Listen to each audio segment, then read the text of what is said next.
Good Sunday evening to you. Hope you had a great weekend. Man, what a gorgeous day it was today. Hope you got to spend some time outside. Wanted to bring you up to date real quick on Eric W. He's coming home tomorrow, so hopefully he'll be on with us live tomorrow night if all goes as planned.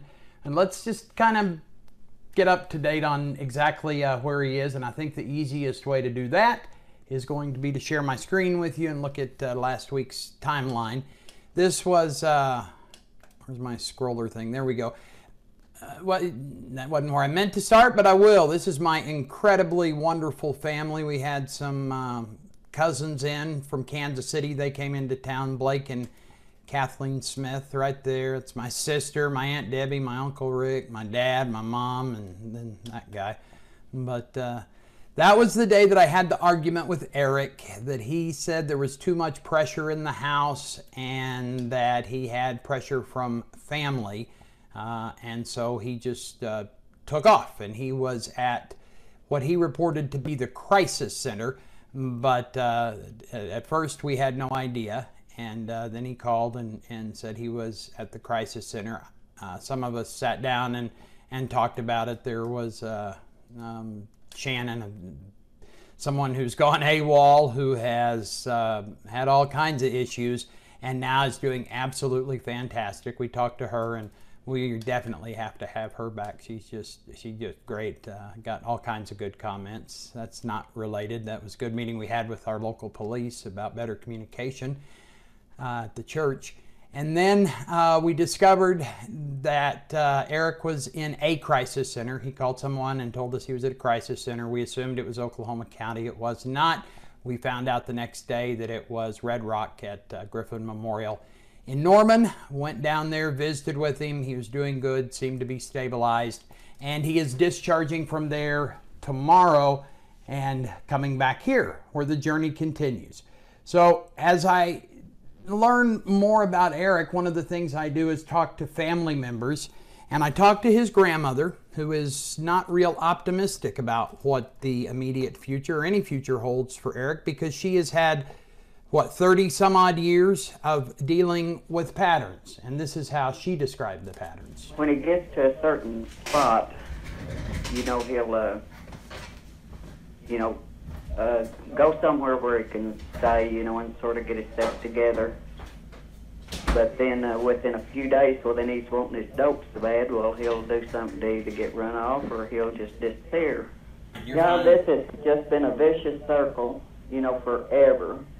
And like, I said, I'd get him situated, in a place.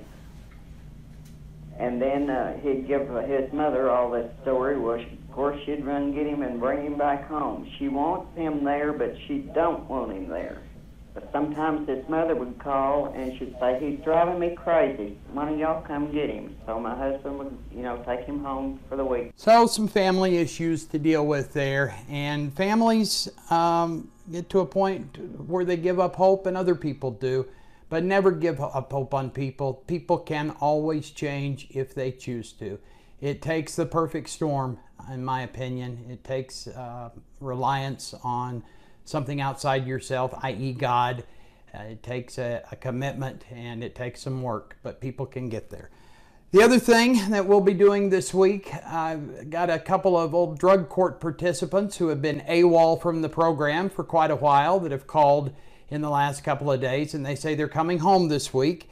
And so I called my old friend Billy Wassel. Billy's was my drug court assistant for the longest time. I've made so many great relationships and connections in doing this. Billy has an MBA. He was a purchaser for major government contracts, everything in the world going for him.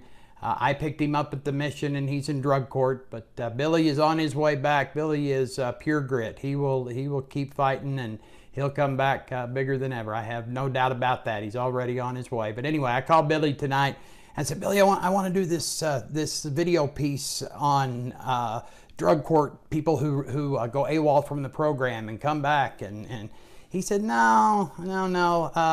People are still interested in Eric. People want to know what's going on with Eric.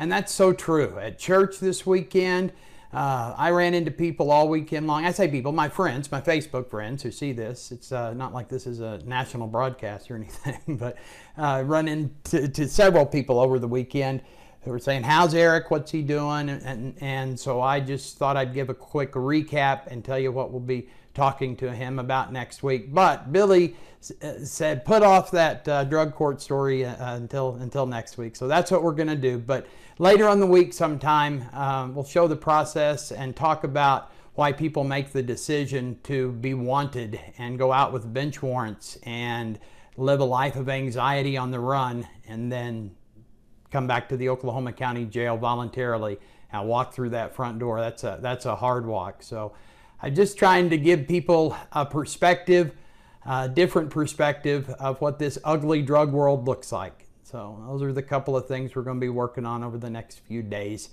And I hope you find it helpful and informative and can address either an issue you have with some more information or give you some more information for a family member or a loved one that's dealing with drug addiction. So, have a great week. Good to talk to you always. We'll see you. Good night.